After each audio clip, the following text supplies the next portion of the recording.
사람은 누구나 새로운 상황을 만나고 처음 가는 길을 걷고 낯선 사람을 만나면 두려워하게 되어 있습니다. 그래서 살던 곳에 계속 살고 싶어 하고 익숙한 길을 가려고 하고 늘 만나던 사람들 속에 머물러 있으려고 합니다. 그러나 우리의 생각대로 늘 익숙한 환경에서만 살 수 있는 게 아닙니다. 새로운 도전에 직면할 때가 있고 또 새로운 사람을 만나 사귀어야 할 과제도 있고 살다 보면 하던 모든 일을 정리하고 새롭게 삶을 시작해야 할 때도 있습니다. 하나님께서는 이스라엘 40년 역사 속에 모세라고 하는 위대한 지도자를 주시고 그 역사에 남는 거목을 하루아침에 부르셨습니다. 그리고 새로운 지도자로 여호수아를 세우셨습니다. 여호수아의 입장에서 하나님 앞에 할 말이 참 많을 것 같습니다. 하나님, 인수인계하려면 같이 공동사역을 한 2, 3년 하게 하시든지 갑자기 불러가시지 말고 불러가실 계획이 있으면 한 10년 전부터 110살 될 때부터 모세를 시름시름 앓게도 하시고 시력도 흐려지게 하시고 주름살도 많아지게 하시고 목소리도 좀 쉬게 하시고 허리도 구부러지게 하시고 기억력도 약간 왔다 갔다 해서 치매가 아닌가, 이젠 그만둘 때도 됐어, 이런 여론이 좀 형성된 다음에 불러가셨으면, 아니면 최소한 한 일주일 정도는 앓다가 가셔서 우리가 그래도 수발도 들고 염습도 하고 어디인가 묻어서 기념비도 세우고 마지막 죽은 자에 대한 예우를 다할 수 있도록 기회를 주셔야지. 그래야 백성들이 다음 후계자는 누구지? 여호수아가 해야지. 이런 공감대가 형성됐을 때 저를 세워주셔야지. 어제까지만 해도 멀쩡하던 그 역전의 노장을 하루아침 불러가시는데 어디로 가셨는지, 죽었다고 했는데 정말 죽었는지, 어떤 모습으로 호흡이 끊어졌는지, 어디에 묻혔는지 아무것도 모른 채로 그냥 그분이 사라지고 나 같은 사람을 이렇게 세우는 법이 어디에 있습니까? 그러니 여호수아의 마음에 얼마나 두렵고 떨리고 염려가 되었겠습니까? 여호수아 1장 7절에 보면 하나님께서 여호수아의 마음을 충분히 아시고 이렇게 말씀하셨습니다. 두려워하지 마라. 담대하라. 작전 명령을 내리거나 지혜를 주거나 누군가를 의지할 수 있도록 사람을 붙여준 게 아니고 그가 가장 연약한 마음으로 두려워하고 있을 때 강하고 담대하라. 하나님이 이렇게 말씀하실 수밖에 없도록 여호수아는 두려워했습니다. 여러분, 누구에게나 두려움은 있습니다. 표현하지 않았을 뿐 남편도 두렵고 아내도 두려울 때가 있습니다. 아이들은 아버지가 슈퍼맨인 줄 알지만 아버지도 두려울 때가 있습니다. 어머니도 두려울 때가 있습니다. 목사도 두려울 때가 있고 군인도 두려워할 때가 있고 신앙의 영웅인 것 같은 선교사도 두려울 때가 있습니다. 그때 필요한 것은 지혜나 지식이나 사람의 익숙한 환경 속에 안주하는 것이 아니라 하나님이 말씀하시는 음성을 들어야 돼요. 강하고 담대하라. 여기 강하다라는 말은 히브리 말로 쫙 달라붙어 있는다, 꼭 붙어 있는다, 이런 뜻이에요.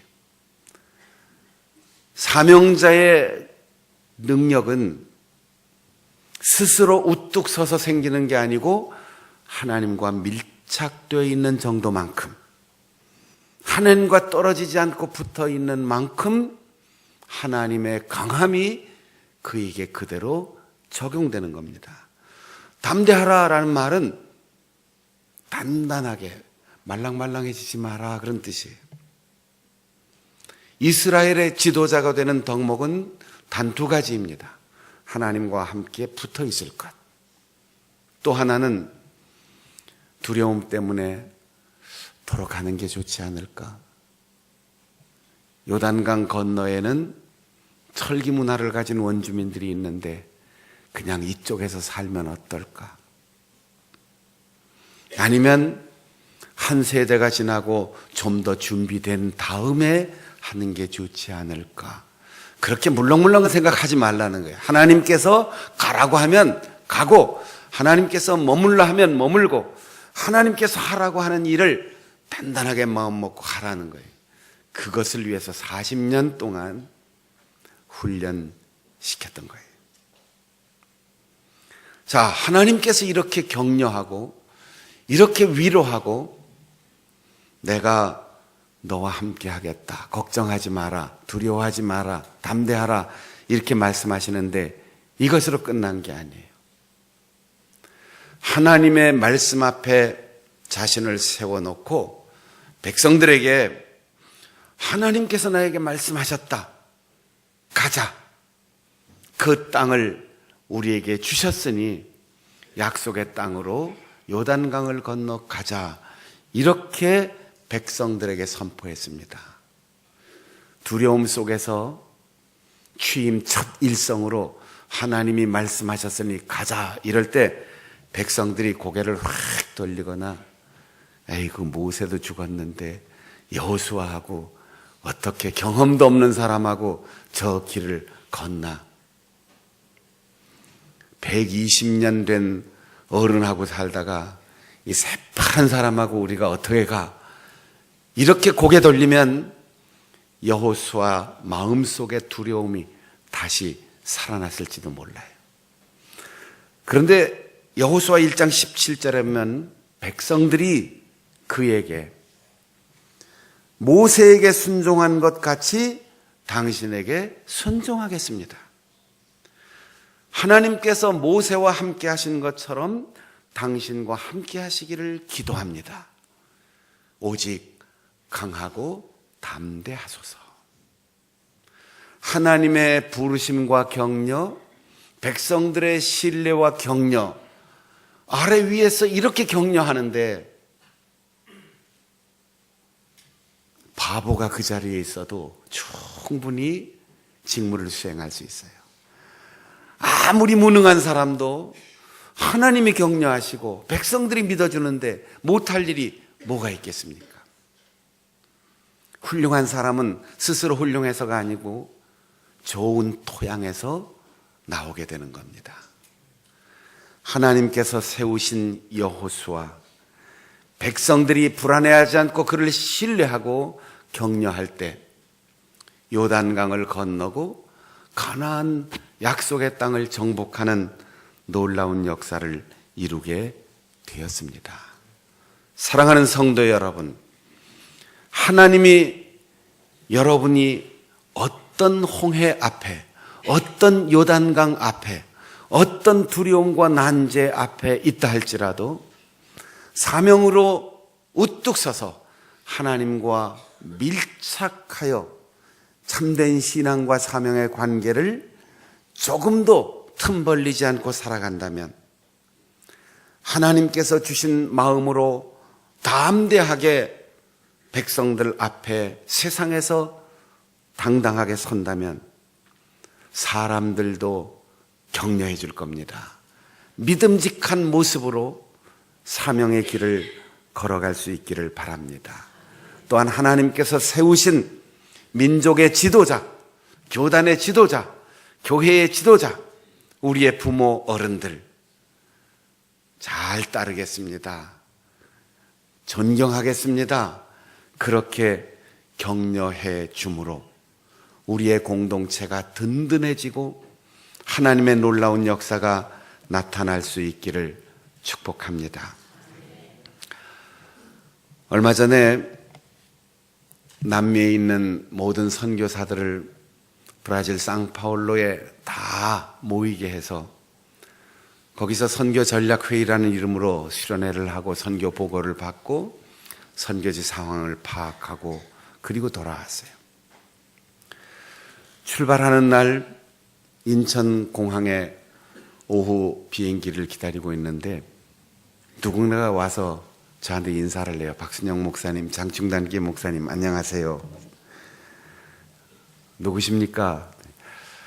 저는 한참 후배 목사인데 제가 브라질로 지금 혼자서 상파울로에 있는 교회 목사님이 은퇴하시고 후임 목사로 청빙을 받아서 선보러 갑니다.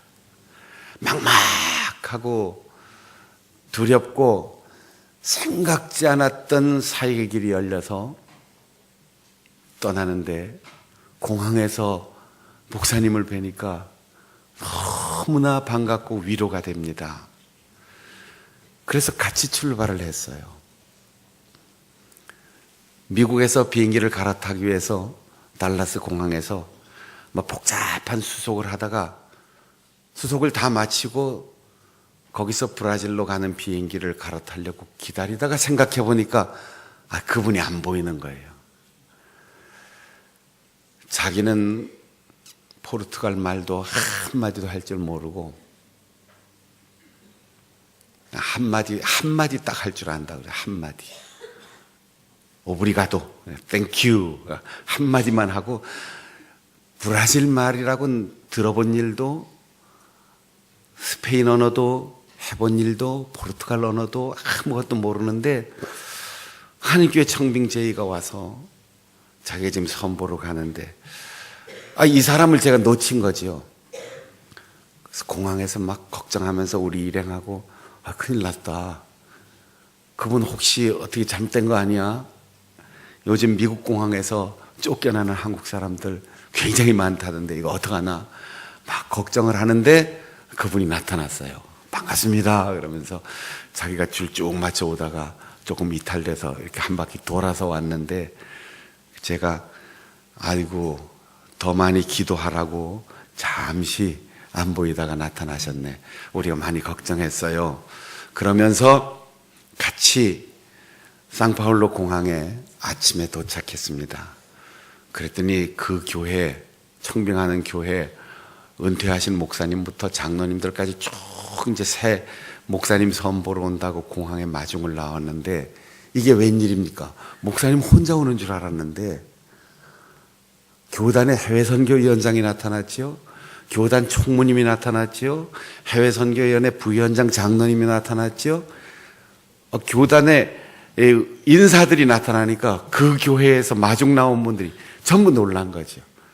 여기 회의가 있어서 우리가 같이 왔는데 아주 좋은 목사님 모시게 된 거 축하합니다. 우리가 덕담을 딱 해서 보내드리고 헤어진 다음 주일날 오후에 그 교회를 방문했습니다. 목사님이 저를 보더니요 갑자기 눈에 눈물이 핑 돌더니 이 먼 나라에 혼자 고립됐다가 오늘 목사님 보니까 너무너무 반가워요. 그래서 눈물이 그성성해지는 거지요. 그래서 그 교회 목사님들과 장로님들과 신자들하고 다 오후 예배 때 만나서 인사하면서 그분을 격려해 주었더니 그 교회에서 야 우리 목사님 새로 오실 분이 복이 있는 분이야. 혼자 온다고 연락 받았는데 저렇게 교단에 중요한 사람들이 같이 오는 거 보니까 우리 목사님이 굉장하신 분인가 봐. 우리 목사님 복이 있는 분이야. 주일날 저녁에 상파울로에 있는 우리 한인 성결교회 목사님들 부부간에 다 제가 초청해서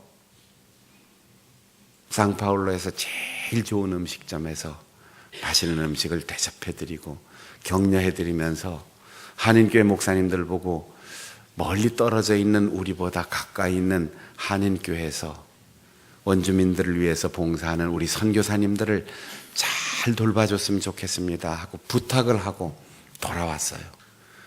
그 다음 주일날 그 목사님 내외가 2주 전에 우리 교회 주일 예배 오셨잖아요. 그리고 점심 먹고 한 서너 시간을 제 방에서 많은 얘기를 나눴어요. 그분이 이렇게 말했어요. 사람을 만나는 것이 하나님께서 보내신 은혜인 것을 깨달았습니다.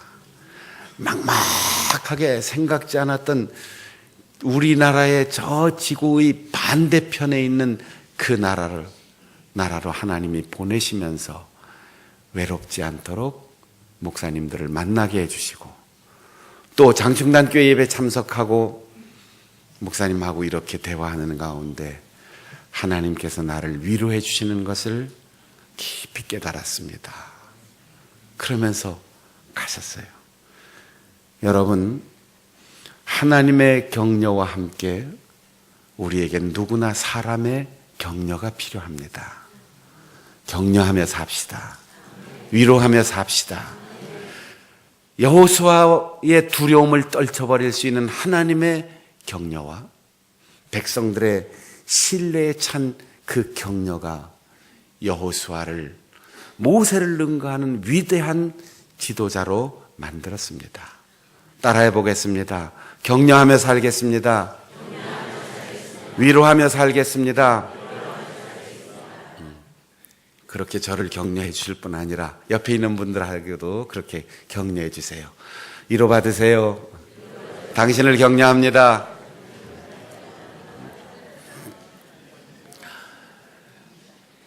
하나님의 격려와 백성들의 신뢰를 받은 여호수아는 다시 하나님의 음성을 듣습니다.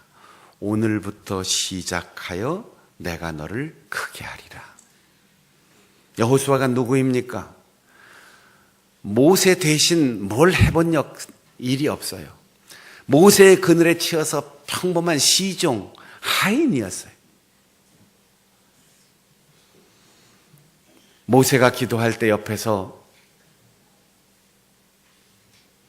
아론과 훌처럼 기도해 본 경험도 없이 그저 전쟁터에 나가서 싸움하든지, 아니면 모세가 너 여기 있어라 그러면 자리 지키고 문 지키고 있었어요.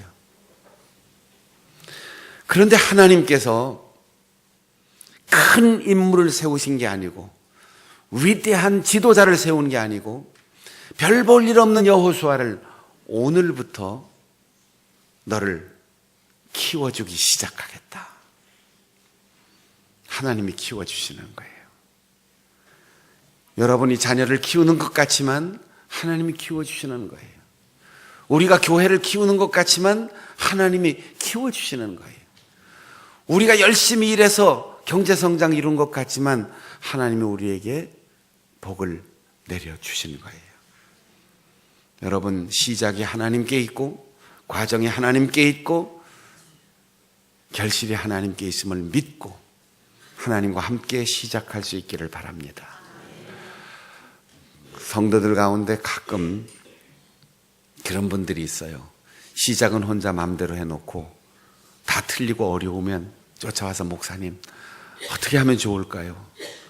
이미 방향은 다 결정되고 결론 다 났는데 그제서 뒤늦게 와서 그래도 아주 자포자기한 것보다는 나은데 시작할 때부터 하나님과 함께 기도하며 말씀을 따라서 과정에서도 하나님과 함께, 그러면 아름다운 열매가 맺어질 수 있을 겁니다. 따라해 보겠습니다. 하나님과 함께 시작하겠습니다. 하나님과 함께 시작하겠습니다. 공부하는 것도, 취업을 하는 것도, 사업을 하는 것도, 여행을 떠나는 것도, 길을 걷는 것도, 이사를 가는 것도, 뭐든지 시작을 하나님과 함께 해서 하나님이 키워주시는 은혜를 누릴 수 있기를 바랍니다. 내가 너를 크게 하리라. 키도 크고 몸통도 크고 내용도 알차고 단단해지고 그렇게 잘할 수 있도록 하는 것 하나님의 은혜입니다. 바울 사도는 고린도 교회에 보내는 첫 번째 편지에서 고린도 교회 성도들에게 이렇게 말했어요. 우리가 복음을 전해서 심었다. 우리가 사랑으로 물을 주어서 잘 보듬어 키웠다. 그런데 심는 이나 물 주는 이는 별것 아니다. 하나님이 자라게 하시는 거다. 하나님이 키워주시는 여러분의 자녀들이 될 수 있기를 축복합니다. 하나님이 크게 하시는 여러분의 가정이 되기를 축복합니다. 하나님께서 키워주시는 우리의 교회가 될 수 있기를 축복합니다. 하나님께서 키워주시는 여러분의 직장과 기업이 될 수 있기를 축복합니다. 하나님이 만드시는 겁니다. 우리 다 같이 고백합시다. 하나님께서 크게 하십니다. 하나님 키워주십시오. 하나님 잘하게 해주십시오. 하나님께서 잘되게 해주십시오. 이런 믿음을 가지고 매사 언제나 어느 때나 주님을 바라볼 수 있는 믿음이 여러분의 것이 될 수 있기를 바랍니다. 하나님께서 이렇게 약속하시니까 이제 여호수아가 두려움을 떨치고 걱정도 다 떨치고 내가 잘할 수 있을까? 모세의 그늘을 내가 지을 수 있을까? 이런 비교의식, 경쟁 다 버리고 하나님이 하라고 하시니까 하나님의 말씀을 전하고 하나님이 가라고 하니까 걷고 하나님이 인도하라고 하니까 내 백성들을 이끌어 갈 거다. 그러면서 백성들을 초청합니다. 자신감을 가지고 다 이리 와서 너희의 하나님 여호와의 말씀을 들으라.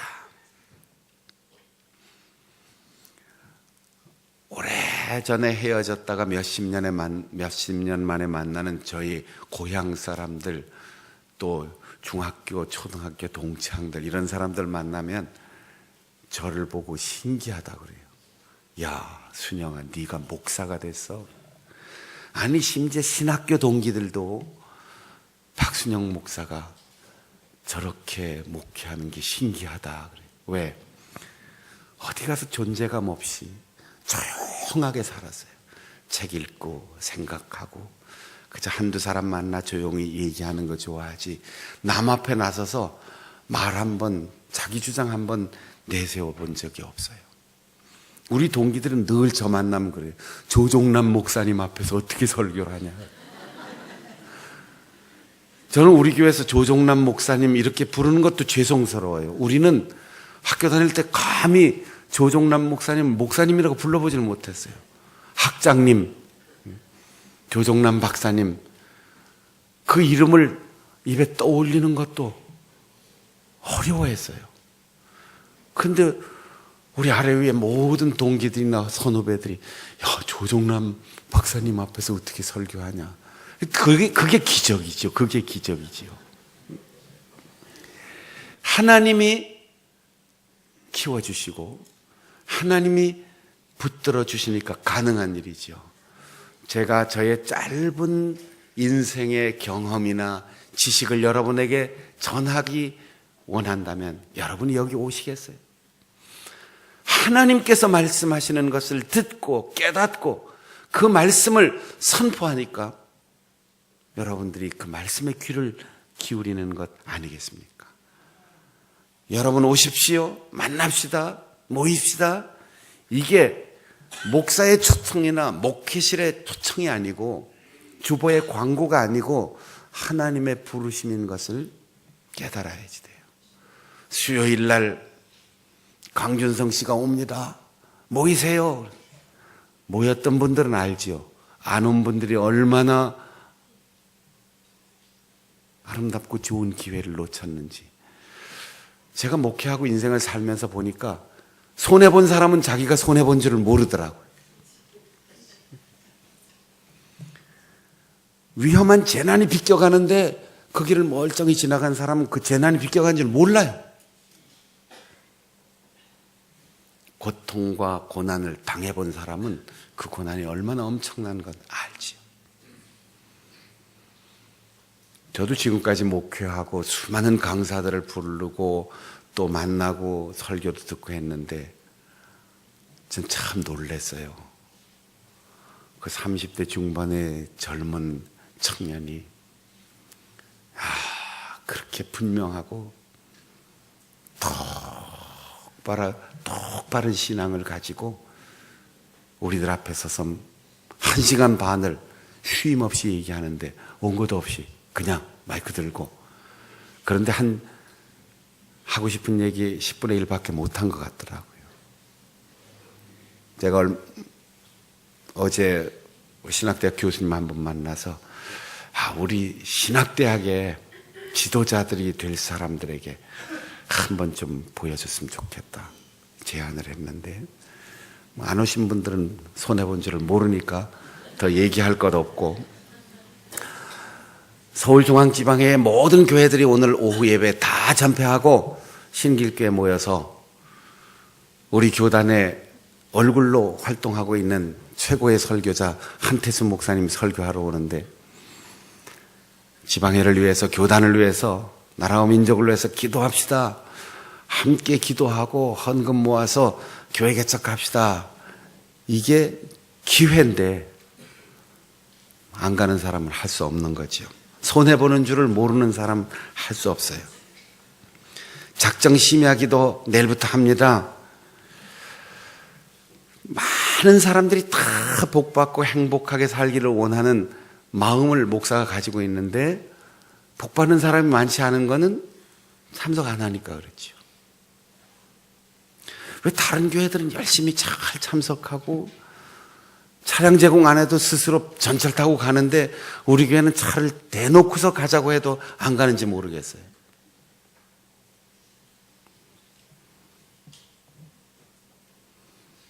박순영 목사가 가라 그래서 담임 목사 얼굴 봐서 가는 게 아니고 하나님께서 기회를 주시는 거예요. 부르시는 거예요. 복받을 사람은 많은데 복받은 사람은 많지 않아. 따라해 보겠습니다. 복받을 사람은 많은데 복받은 사람은 많지 않습니다. 내가 오른손 가슴에 얹히고 내가 복받은 사람 되게 해 주옵소서. 복받는 사람 되게 해 주옵소서. 여호수아가 백성들을 다 오라고 불러서 무슨 말을 했습니까? 지금 우리가 전형적으로 1년에 한 번씩 있는 홍수 시기, 강물이 범람하는 이 시기에 요단강을 건너야 됩니다. 여러분에게 수영을 가르치든지 뗏목을 주든지 배를 주든지 다리를 놓아야지 되는데, 제사장들이 언약궤를 메고 그 강물에 발을 디딜 겁니다. 그러면 여러분 따라가십시오. 이게 무슨 얘기예요? 죽으라는 거예요. 죽으라. 모든 상식과 경험에서 오는 자기 판단을 다 버리고 언약궤를 따라가라는 겁니다. 언약궤 안에는 하나님께서 그들에게 최초로 주셨던 10계명 돌판이 들어있고, 죽어있는 나무 지팡이를 심어 놓았는데 싹이 났던 아론의 싹난 지팡이가 들어있고, 40년 동안 그들이 굶지 않고 먹을 수 있었던 하늘의 양식 만나 항아리가 들어있어요.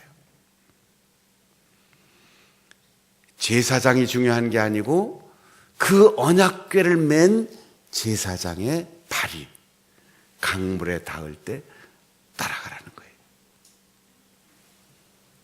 놀랍게도 광야 행진에 앞섰던 그 언약궤, 후에 정복 전쟁 때 전쟁의 맨 앞에 나섰던 그 언약궤를 앞세워 언약궤를 맨 제사장들의 발이 그 홍수철에 요단강 물을 밟는 순간 요단강 물이 저 위에서부터 흐름을 멈추고 물이 쌓였어요.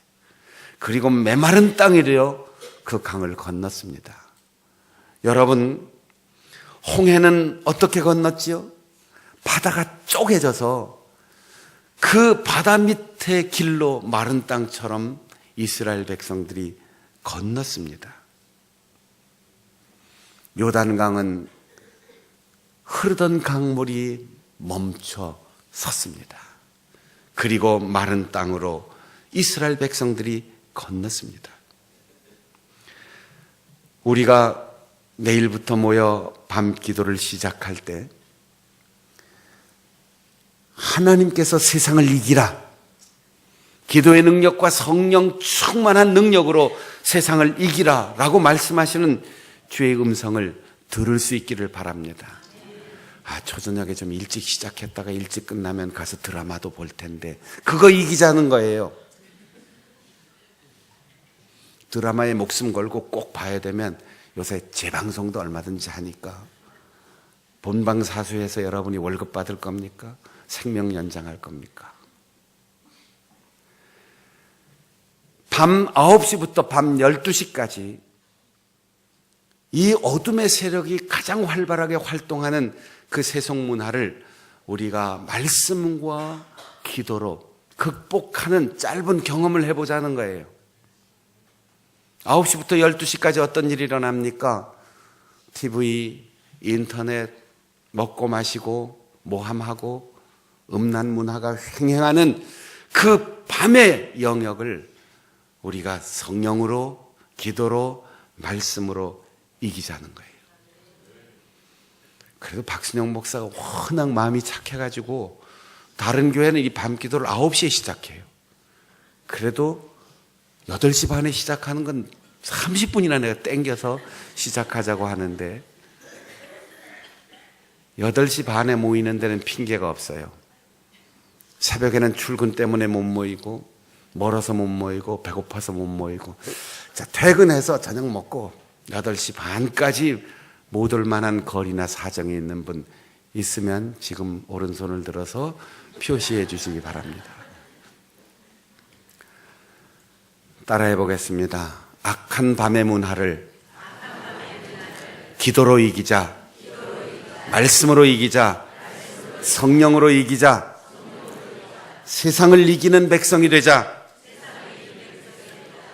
특별히 자녀들과 함께 오세요. 그래서 우리 아이들이 세속문화에 떠내려가지 않도록, 함몰되지 않도록 함께 기도합시다.